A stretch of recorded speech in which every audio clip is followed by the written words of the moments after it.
Hello and welcome everyone to the Week 18 preview show. Fantasy season might be over for almost everyone out there except the hardest core sicko maniacs that wanted to have their fantasy championship in Week 18. I'm Josh Larky, joined as always by my co-host Ryan Reynolds. We are going to rifle through all 16 games on the slate for Week 18. We'll talk about some playoff implications. We'll talk about a couple of matchups and other notes of interest. Some games we'll spend a lot of time on. Others we will gloss through because starters won't be playing, and there's really not much to glean. Let's kick it off. Saturday, we've got two games in the afternoon. We have the Steelers at the Ravens. Steelers 3.5-point favorites on the road. The game total was at 36.5. It's now dropped to 35. Ultimately, the Steelers road favorites against the Ravens because the Ravens have clinched the AFC's number one seed. They are sitting everybody. Tyler Huntley will start at quarterback. For the Steelers, they have a 29% chance to reach the playoffs. They're going to need to win this game with a little help from their friends on Sunday. Going to need a couple AFC teams to lose on Sunday. But at least for right now, the only thing they can do is win to continue their chances at the playoffs. Mason Rudolph will get the start once again at quarterback, even though it seems like Kenny Pickett is healthy. I think that's at least moderately interesting for this offseason and what they end up doing at quarterback. One other note, for those of you doing playoff best ball drafts, the best final round pick is Mark Andrews. Mark Andrews. There is a reasonable chance he returns for the playoffs. He won't have to play for another couple weeks because they have the first round bye. Isaiah likely has a very high ADP on these platforms. I have been taking Mark Andrews. He's almost an obligatory 10th round pick unless I need to complete a stack. Great way to sneak in some extra Ravens exposure to the juggernaut of the AFC. Ryan, I assume we can just kind of continue to the next game unless you have any thoughts about Steelers versus the Ravens backups. No, one thing I'm going to say here is the line opened is Steelers minus 3.5. So sportsbooks expected Baltimore to sit people, but Lamar Jackson actually struggles against the Steelers all the time. So if he's going to sit for a game, this is kind of the right opponent for it. I'd be looking into this week if you're in a winner pool or a pick'em pool against the spread. How many of Baltimore's defensive starters are they going to sit? Because if they don't, Tyler Huntley could actually keep this one close. Texans at the Colts is the Saturday night game. This is one of the marquee matchups. Texans opened as 1-point favorites. It's moved to Texans as 1.5-point favorites. Game total's hefty, 47.5 points. This is a win and in game for these two teams. The Texans have a 46% chance to reach the playoffs, according to NFL.com. Colts at 54%. It's essentially that the Colts are home field advantage. NFL.com, I think, didn't look at the betting markets. I would say the Texans have a slightly better chance to win. One thing that's also nice is if the Jaguars lose on Sunday, the winner of this game wins the division and immediately starts to host a playoff game against the Browns. But anyway, with the Texans, they're going to be facing a Colts defense allowing the 11th highest yards per pass attempt. Stroud only had 213 passing yards last week in his return from a concussion. That was mostly because the Titans couldn't muster anything.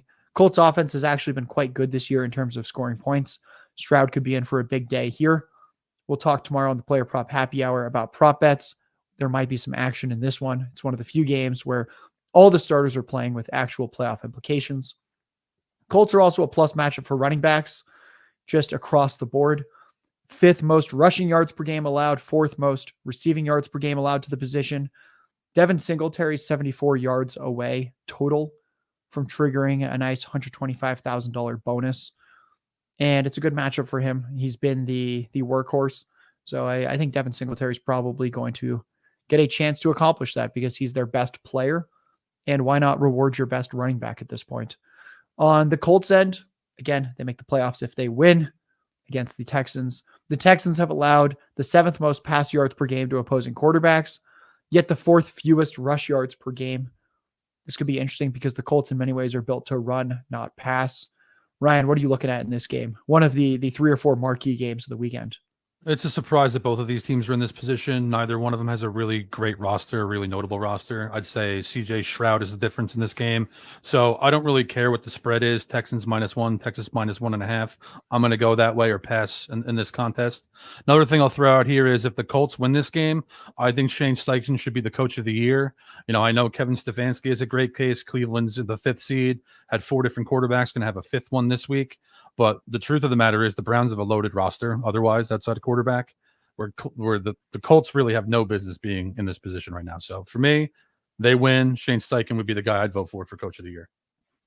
I like that call. Ryan Reynolds NFL on Twitter, folks.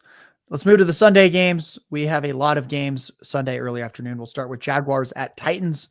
Ryan, I'm going to kick it right to you. So the spread opened Jaguars minus 5.5. Big favorites. It's moved to the Jaguars is only 3.5 point favorites. Game total is only 39.5. Here's my question for you. Why did it move? Trevor Lawrence is practicing. Christian Kirk has been designated to return from IR. He is practicing. Why do you think the massive line movement here? Yeah, I mean, I'm not super surprised with this. I said last week that I could see the Titans being a spoiler in this role. And, here's the reality of the situation. The Jaguars haven't been that good for the last month. Granted, they blew out the Panthers last week. Who cares? Panthers are the worst team in the league for a reason.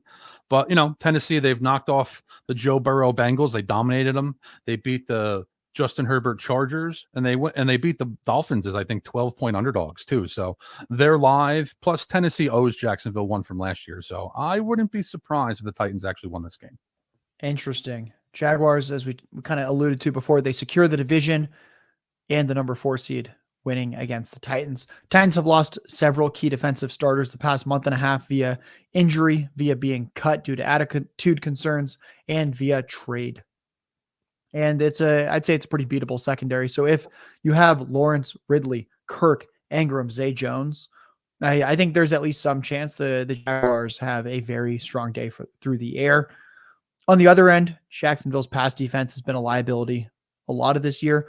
DeAndre Hopkins, I think, has probably been frustrated for a lot of this year. He gets an additional $250,000 if he records 7 receptions in this game to hit a milestone. I think that's an interesting long shot bet. I haven't looked at the odds yet. We'll talk about that tomorrow, but that feels like an incentive that makes sense where if you're passing against the Jaguars, which you should be, you should throw to Hopkins. 7 catches is very doable. And we want to keep the veteran who signed a big 2-year deal happy. Will Levis did not practice yesterday. His status is uncertain for Sunday. Ryan, any other thoughts here on, I think we'll kind of like round out the interesting AFC South battery of those 2 games. No, that's interesting to me, the Hopkins thing, because like you said, he signed a 2-year deal. So if you're bringing him back next year and you just feed him this week in a game that kind of doesn't matter, and the Jacksonville secondary is very beatable. So I'm interested in betting on that, depending on the odds. I think a lot of the incentives talk is overblown, where it's like, all right, guys, this team's trying to make the playoffs. They don't care about a player who's not very good. This is a case where I don't know why they wouldn't try to help him out. I'm sure he knows about it. Let's turn to the Vikings at the Lions. Lions were 3-point favorites. They're now 3.5 point favorites. Game total was 45. It ticked up to 45.5. A lot of scoring is expected. The Minnesota Vikings are clinging to some chance of the playoffs.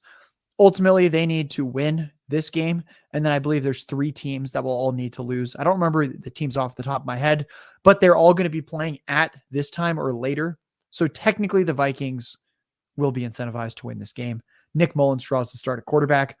Lions are allowing the 7th most passing yards per game at the 4th highest yards per pass attempt. Yet the Lions are allowing just 58 rushing yards a game to running backs, the lowest in the NFL. This is one of the ridiculously intense pass funnel defenses. Probably a strong end of year for players like Justin Jefferson and Jordan Addison. Probably not the week to get excited about someone like a Ty Chandler or Alexander Madison. Lions side, they've locked up either the 2 or the 3 seed. They're currently the 3 seed. A win against Chicago, or a win against the Vikings, along with the Cowboys losing in the late afternoon game, propels them to the number 2 seed. That's probably not going to happen because the Cowboys play the Commanders. Head coach Dan Campbell has said he wants to play the starters this week. We'll see if he turns back on those comments. But as of right now, it's a team that plays hard. It's a big culture team. One thing that's interesting to note also for the prop markets, no team has allowed more receptions per game to wide receivers than the Vikings. They have a blitz heavy scheme. That sounds to me like a big Amon-Ra St. Brown game. Ryan, he's our coworker. We bet on him 18-1 to lead the NFL in receptions. Unfortunately, he's 10 behind CeeDee Lamb. And unfortunately, Amon-Ra St. Brown did miss a game earlier this year. If he didn't miss a game, this 18-1 bet would have been extremely live and extremely exciting heading into this week. We love the Sun God. He's delivered for fantasy managers. And if the Lions play their starters, I think he could very easily deliver some receptions in this game as well. Any thoughts here in one of the few games that really matters this week? Yeah, I think starting Jaron Hall in prime time against the Packers last week was one of the most bizarre coaching decisions of the season for me. Going back to Nick Mullins, I think he threw for 411 passing yards with 4 interceptions against the Lions 2 weeks ago. It makes sense, but I think the key here is Dan Campbell said he's going to start his starters, but are they going to play the whole game? So from a betting standpoint, I'm staying completely away from this one. Yeah, that's a good point there. I got killed on Twitter for saying Justin Jefferson became my wide receiver 20 in fantasy when Jaron Hall drew the start. And folks, I think we saw Jaron Hall. Yeah. Do not make assumptions about a 5th-round rookie quarterback when he has 10 pass attempts in a season heading into that game. There is a reason he was a 5th-round pick who was only given 10 pass attempts. Folks, Ryan Reynolds' expert picks and score predictions for every game are on the 33rdteam.com. Make sure you're checking those out, the33rdteam.com. Picks, predictions for every single one of these games from Ryan Reynolds. And if you want more podcasts like this, the 33rd Team Fantasy and Betting, search that on Apple, search that on Spotify. We got the Falcons at the Saints. I'm going to go ahead and say this is the worst game with serious playoff implications because, as we've talked about, we hate watching these teams play. Saints were 3-point favorites. Now they're 3.5. Game total stayed steadfast at 42. Falcons, narrow playoff path, but it would be them beating the Saints and then the Buccaneers losing to the Panthers. Then the Falcons reach the playoffs. On the Saints end, they want to beat the Falcons. And then the Bucs either lose or tie against Carolina. So essentially what we should think about is the winner of this game will be rooting against the Buccaneers when they play the Panthers. I have almost no notes for this game. It's almost impossible to predict what Arthur Smith does with usage. We'd like to think he finally leans on some of his studs in a must-win game, but you also would have thought that he would do that the last few weeks with major playoff implications. On the Saints side, Alvin Kamara did not practice yet with an ankle injury. Ryan, any thoughts here on two of the least watchable teams somehow still in the playoff race? I think they're probably my least 2 favorite teams of the 2023 campaign. No one wants to win the NFC South. Whoever's in the lead loses the next week. It's been going on for months. It's driving me crazy, if I'm being honest. Falcons have a good roster outside the quarterback position. Coaching staff's been volatile as can be. The Saints aren't exactly a great strategic team either currently. But, Derek Carr is a more reliable fixture than Tyler Heineke or Desmond Ridder. So I'm going to stay away from this game on a one-on-one basis, but in spread pools, I'll take the Saints and take my chances. I'm holding my nose. I'm looking at a game. It is Jets at Patriots. Patriots 2-point favorites at home. The game total is 30.5. The second game total this year at literally 30 points. It's unbelievable. Jets will start Trevor Siemian at quarterback. Zach Wilson was ruled out with a concussion. Patriots continue to roll with the Bailey Zappi train. I have no notes here. Anything you want to say about what should be a horrific Sunday early afternoon game? I have 2 thoughts here. First is this could be Bill Belichick's last game as Patriots head coach, which would also be his last game as the head coach of the team at Gillette Stadium. He doesn't seem like the sort of guy who loses to the Jets in that kind of scenario. The Jets are kind of a poetic final team if that's the direction they go in, which I wouldn't if I was in charge of that team. That said, going to be, the game total is 30.5 for a reason. One thing I'll add, though, is the Jets defense over the last 3 weeks has given up at least 28 points in each contest. Kind of really bizarre. I don't know if it's an effort thing or what's going on there, but I don't think the Patriots are going to light them up. But New England's defense has been excellent down the stretch. They've gone 2-2 over the last 4 with losses to the Chiefs and Bills that were pretty close. So I'll take the Patriots here. I like it. Let's turn to the Buccaneers at the Panthers. We alluded to this game before. Bucs were 5.5-point favorites. They are now down to 4.5-point favorites. Great news, Falcons and Saints fans. Game total's low, 37.5. Buccaneers winning in. They win this game. They're the AFC South champions, division leaders, or the best of the worst is probably the better way to say it. Running backs continue to just have huge games on the ground against the Panthers. ETN was the latest to have over 100 rushing yards, 2 rushing touchdowns. At this point, the Panthers have allowed the 4th most rushing yards to the running back position, and they've allowed 21 running back rushing touchdowns, the most in the NFL. One other note, Mike Evans having a career resurgence with Baker Mayfield. He could have a massive day. I'm going to look into it more.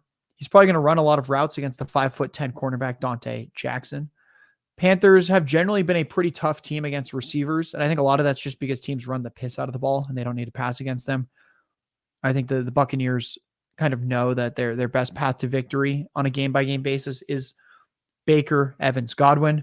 Cornerback J.C. Horn hasn't had more than a 50% shadow rate in any game this year. He's been plagued by injuries. I think Mike Evans could once again smash and just keep defying the aging curve. Panthers, on the other end, have clinched the number 1 pick in next year's draft.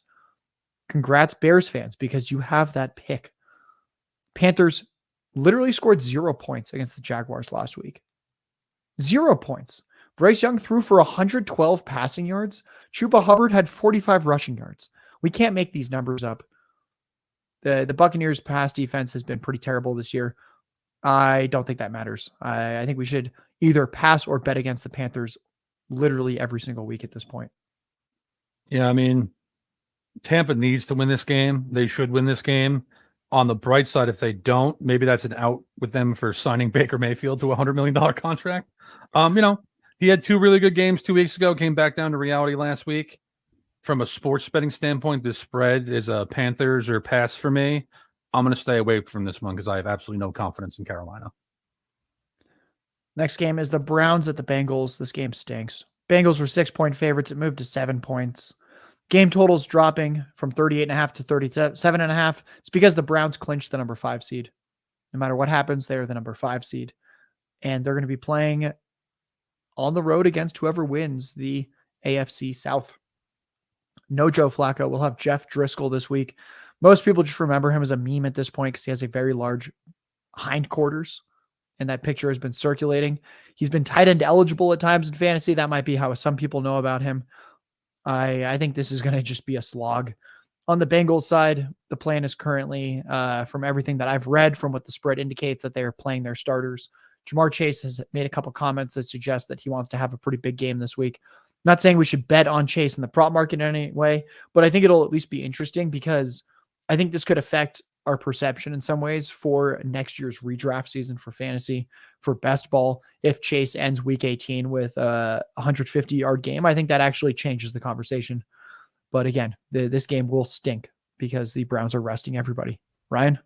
That's a great point that just ruined my day because you're right. If he has 150 yards receiving, he's going to be like the 5th pick next year, 4th pick. If he has 17, he might start as like the 7th or 8th, and I'm just going to be so overweight on him in that standpoint. Now, I'm not going to bet this game. I think 7 points is too high. I don't really have a ton of confidence in the Bengals. But if you're in a winner pool, especially if it's a more casual one, everyone loves Joe Flacco's Browns. Some of those guys aren't going to know that he's not playing. Just play the Bengals in your winner pools if you have weekly payouts. That's a good point. Yeah, one other thing with Jamar Chase is that not only could he end this season with a huge game against Browns backups, T. Higgins may not be in Cincinnati next season as well. Let's turn to the Sunday late afternoon games. Ryan, I know you're excited for this one. I am too. It's the Bears at the Packers. Packers 3-point favorites. Game total increased from 44 to 45 throughout the week. Bears are not in playoff contention. But what's exciting is that Justin Fields is playing for the rest of his career. As I mentioned earlier, the Bears have the number 1 pick in next year's draft. They're facing a Packers pass defense that's been inconsistent a lot of this year. They're one of 2 teams that have allowed 300 passing yards to Bryce Young this year. They did that 2 weeks ago. Wide receiver DJ Moore has publicly said he wants Justin Fields to be his quarterback next year. One other interesting note, Khalil Herbert, very, very quietly, has at least 18 carries for 112 rushing yards now in back-to-back games. I think some of his props are actually quite interesting this week. We'll talk about that more tomorrow because the Packers have struggled to stop the run. Packers side, major playoff implications. The Packers with Jordan Love make the playoffs if they win. It's that simple. Win and in. And their receivers look very healthy. Jaden Reed, Christian Watson, Dontavian Wicks were all limited in Wednesday's practice. I believe they're all going to play in a must-win game for them. They can get as high as the 6th seed this week, which we'll talk about a little bit later. One note, though, I talked about it on last week's show as well, and it rings true another week. The Bears have allowed just 2 receivers all season to reach 80 yards against them, lowest in the NFL by a considerable margin. It has only been Mike Evans. It has only been Amari Cooper. So probably not going to be any huge days from Packers receivers here, but for the overall state of the offense, that's at least encouraging. Ryan, let's get a bold prediction from this game. Now that we're very, very excited, Packers fans, we're so excited. We're so excited to win and in. What are you thinking here, Ryan? I don't care about consensus, as you know, Josh, and I've been bullish on the Bears. Bears for 2 months now. They've gone 5-2 over their last 7. They're 2 or 3 plays away from being 7-0 during that stretch. Narrow loss to the Lions late. Narrow loss to the Browns late during that stretch. I think the Bears are a better team than Green Bay right now. I think they're going to beat them outright. And, going into the offseason, Josh, they're in such an interesting position because say they pass on quarterback, they could put together a roster that kind of looks a little bit like the Eagles if they get Marvin Harrison Jr. So I can't wait to talk about the Bears in the offseason. On the Packers side, I think this game basically boils down to how well Jordan Love plays. Jordan Love's had a pretty good year. He's had some up and downs, but they couldn't have asked for much more to this point. So if Green Bay wins this game, it's probably on Jordan Love that does it.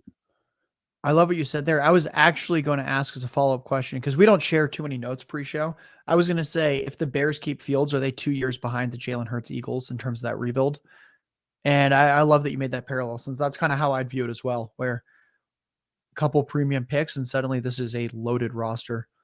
Before turning to our next game, we have a new partnership out with Better, BETR. We'll give our promo code shortly. Stay tuned for future shows. We've got a nice partnership with them that's going to extend for more than 12 months. Get excited about that. Company was co-founded by Jake Paul. He's a internet celebrity, surprisingly good boxer. Love him, hate him, it doesn't really matter. The guy is an absolute marketing genius. Everything that he's touched at this point has succeeded business-wise. We're excited to partner with them. And folks, stay tuned for that promo code. Their early promotion is 5 times better than competitors like Prize Picks and Underdog. I'm not making that up. Stay tuned. We're very excited about this partnership. Let's turn to the Dallas Cowboys at the Washington Commanders. Cowboys 13-point favorites. Game total's high at 46. Cowboys clinched a playoff berth. They win, they keep the number 2 seed. They lose, and the Eagles win. They fall to the number 5 seed. I think the only concern here, if you're just blindly betting Dallas overs because you see the Commanders, is simply that the Washington Commanders might not put up enough of a fight. On the Commanders side, they're out of playoff contention. And you might say, well, they're definitely going to put up a fight. Probably, but they do have the number 2 pick in the upcoming NFL draft. And this team desperately needs a quarterback. They've realized Sam Howell is clearly not the answer. We've got Caleb Williams. We've got Drake May. Currently have the number 2 pick. I do think they get spanked by the Cowboys no matter how you look at it. But if there was ever a team that thought about tanking, it's a team that desperately needs a facelift, that needs a reboot after years of scandals. So we'll see if Sam Howell has what it takes to be a career backup in the NFL. But I can pretty much guarantee you this will be Howell's final start for the Commanders. Ryan, any thoughts here on a game where I think the Cowboys smash? The great Matthew Berry deserves a quarterback, so I actually hope Washington loses so he gets one. That said, on the Dallas front, they're incentivized. They have the number 2 seed. They have 2 major advantages here. Dak Prescott can absolutely destroy the Commanders' league worst secondary pass defense, and the Cowboys pass rush will have a trench advantage here. They have both 2 very strong paths to win this game with distance. And, one thing I want to see going forward, Josh, is Micah Parsons said about the 49ers game, it's going to be different next time. I want to see that matchup in the postseason, which is probably going to happen in the NFC Championship. So I hope Dallas keeps the 2 seed. I hope so too. Next game, this will be quick. It's the Broncos at the Raiders, divisional foes. Raiders open 2.5-point favorites. They're now 3-point favorites. Game total's low at 38. These teams are out of the playoffs. Jarrett Stidham will start once again for the Broncos because they are playing injury politics with Russell Wilson. I think he's in for a rough day. This Las Vegas defense has played at a top 10 level since new head coach Antonio Pierce took over. On the Raiders side, we'll see if Josh Jacobs returns from injury. He's not under contract next year. He's very incentivized to kind of end this year with a bang. Broncos run defense is allowing a league high 5.5 yards per carry. Past 3 games without Jacobs, Zamir White has totaled 17 carries for 69 yards and a touchdown, 22 carries for 145 yards, 20 carries for 71 yards. I think whoever starts at running back, their rushing overs are very much in consideration here because the Raiders have been playing hard. And we talked about this a little bit last week. A lot of the Broncos players are very disgruntled with what happened with Russell Wilson. He played quite well, and the team essentially has done him dirty. And then on the other end, like the Raiders probably have a top 5 culture at this point, as crazy as that sounds. So I think if I were betting on this, I'd either go Raiders -3 or pass. Any other thoughts here? No, that's exactly what I was going to say. The Broncos locker room situation has got to be a mess because I know I'd be pissed about that. And the boys in Vegas, they want Antonio Pierce to get the job long term. So I think you're going to get maximum effort out of them. And Jared Stidham also played for the Raiders last year, so they're very familiar with him. So I'm with you. Raiders or pass here. I like that. This one's interesting. The Eagles at the Giants. Eagles 5.5-point favorites. They're not just 5-point favorites. Game total's 42. Last time these teams played a couple weeks ago on Christmas, it ended up being only a one-score game. Eagles have clinched the playoff berth. They win. Cowboys lose. They get the 2 seed. Otherwise, they're the number 5 seed, and they'll travel to face either the Bucs, Saints, or Falcons. So Eagles have a pretty nice matchup in the first round, no matter what it seems. Actually, Ryan, correct me if I'm wrong. I'd actually say the Eagles are kind of incentivized to be the 5 seed, at least in terms of getting out of round 1. I'd personally rather play Bucs, Saints, or Falcons than play a team like the Rams. Is that kind of where you'd lean? Yeah, I'd rather play the NFC South winner than the Rams myself. One other note, Eagles head coach Nick Sirianni was asked about if he's monitoring the Cowboys game, and he basically said yes. They play at the same time, and he kind of hinted that if the Cowboys predictably jump out to a massive lead on the Commanders, he will pull his starters. So I thought that was at least very mildly, if not significantly interesting, that a head coach is forward thinking in what I'd say is a smart way. And we should not be betting any kind of overs at all on these Eagles because of that. Giants side, they currently hold the number 5 pick in this upcoming NFL draft.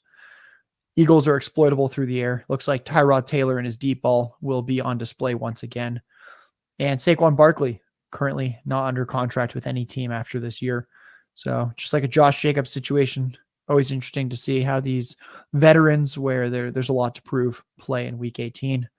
Any thoughts on this game? Our guy Kev Wheeler saying Ty God, like you said, the deep speed of the Giants have with Darius Slayton, Jalen Hyatt. You can beat Philadelphia's secondary, so that's an interesting thing to consider this week. Plus, the Giants are the sort of franchise that wins this game, ends up with the 8th pick. I in the scenario where Dallas blows out Washington and Philly sits their starters in the second half, I could actually see the Giants stealing a game in this. From a betting perspective, this will be one that I consider betting in game this week. I like that. Folks, if you want to know all of our bets and stay up to date on those, join our Discord. It's linked in all of our free articles on the33team.com. Our Discord is free. We've got the player prop happy hour tomorrow with the 2 of us, Ryan Reynolds, myself, Josh Larky, and our data scientist, Ahan Rungta. And be on the lookout for Jordan Vanek's DFS strategy article for Week 18.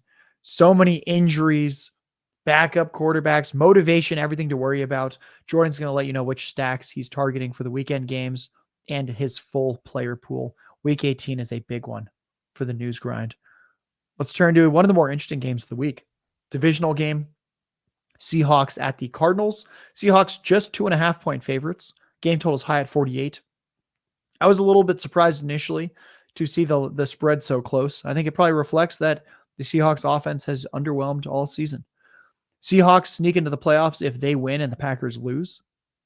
I think Ryan and I would both say that this is a very real possibility. Seahawks are going to be playing very, very hard. They play at the same time as the Packers. Geno Smith gets $2 extra million in the bank if he makes the playoffs. That's at least mildly interesting. I don't think he necessarily needs extra motivation other than these guys are hyper competitive athletes. And fortunately for him, the Cardinals allow top 5 marks in yards per pass attempt and yards per carry. I think the Seahawks score a ton of points here. I'm considering their team total over in this one. Cardinals, as we know, they're out of the playoffs. They currently hold the 4 pick in the draft. Kyler Murray, another guy like Justin Fields, might be playing for his future, whether that's Arizona or elsewhere.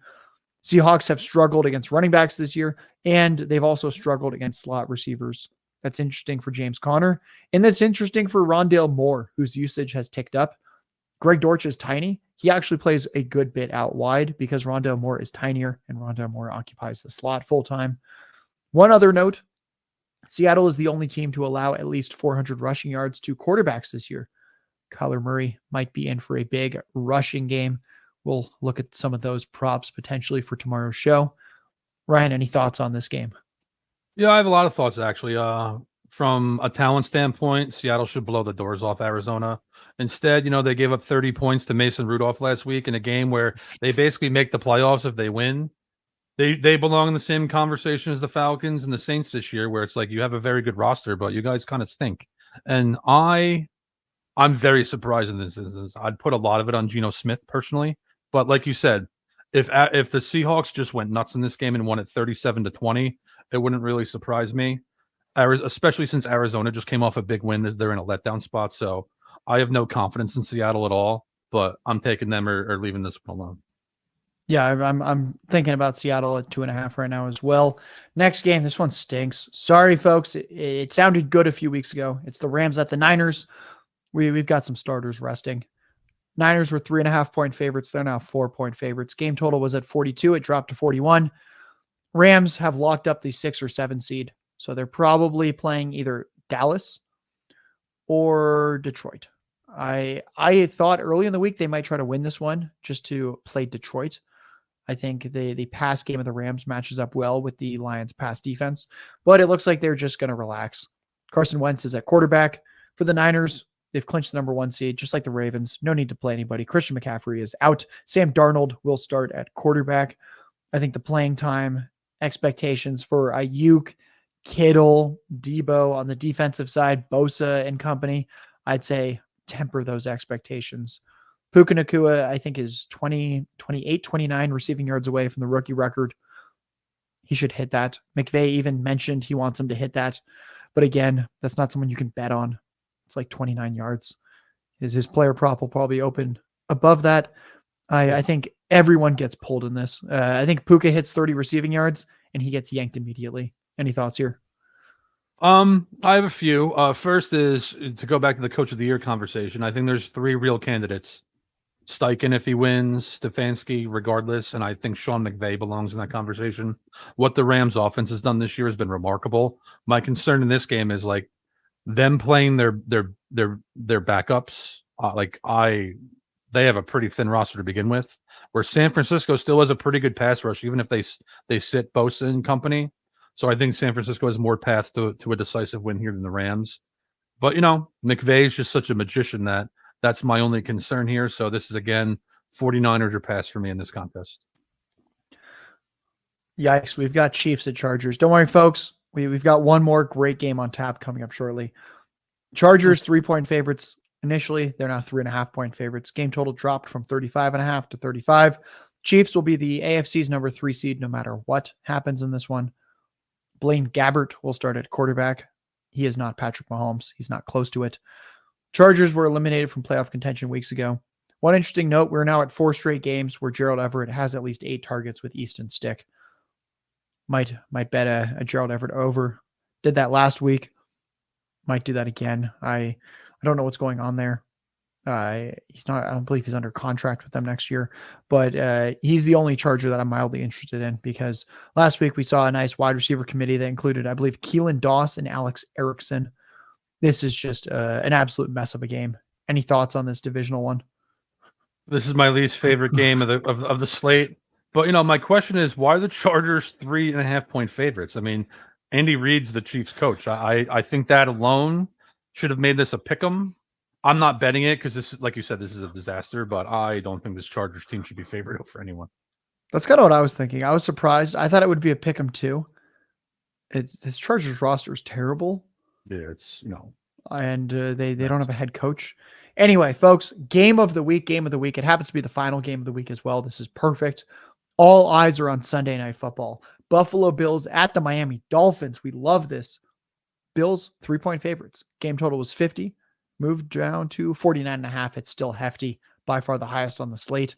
The Bills have not clinched a playoff spot, but if they win, they get the number 2 seed. Ryan, when is the last time that you've heard those words come out of anyone's mouth? This might be the first time, Josh. I didn't put that in the show sheet as a joke. And then as I said it, I thought, can't remember that ever happening. But anyway, the Bills win. They're the 2 seed. If the Steelers and the Jaguars win earlier in the weekend and Texans Colts doesn't end in a tie, if the Bills lose, they miss the playoffs. This has to be one of the most intricate and interesting playoff situations ever. Miami just lost 2 key starters on defense. Edge Bradley Chubb tore his ACL. Cornerback Xavier Howard has a foot injury. He's almost certainly not playing. That's a depleted pass rush. That's a depleted secondary. I think that's going to be a huge day for Josh Allen and company. I'd assume you agree there. I'll get your thoughts on that in a second. Dolphins, on the other hand, have clinched a playoff spot. If they win, they get the 2 seed. If they lose, then they get the 6 seed, and they face the Chiefs on the road. Jalen Waddle most likely won't play until the playoffs. Cedric Wilson is such a massive downgrade in the receiving game. He was targeted on just 10% of his routes last week as a starter. He had 0.7 yards per route run. That's atrocious. Bills defense has struggled this year against the run at many times. Raheem Mostert didn't practice on Wednesday. We'll see if he ends up playing this week. Devon Achane was the bell cow with usage last week. 14 carries, 5 targets. He had 24 fantasy points. He probably helped some fantasy managers out there.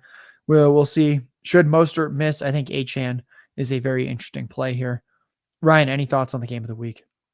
Heading into week 14, I'll say that. Let me put it this way, Josh. If I could get reality-based cash-out options on future bets, I'd be living in a castle right now.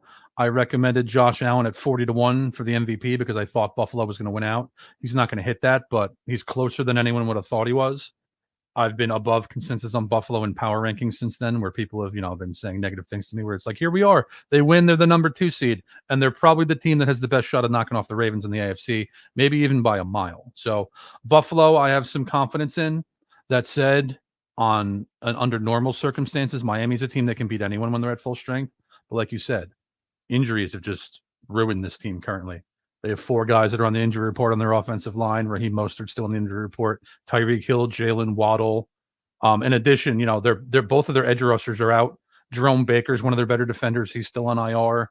Xavier Howard, like you said. Holland, the safety, is questionable. I think that's the difference in this game, and that's why Buffalo is a 3-point road favorite in the biggest game of the year for both teams. Folks, that'll do it from us.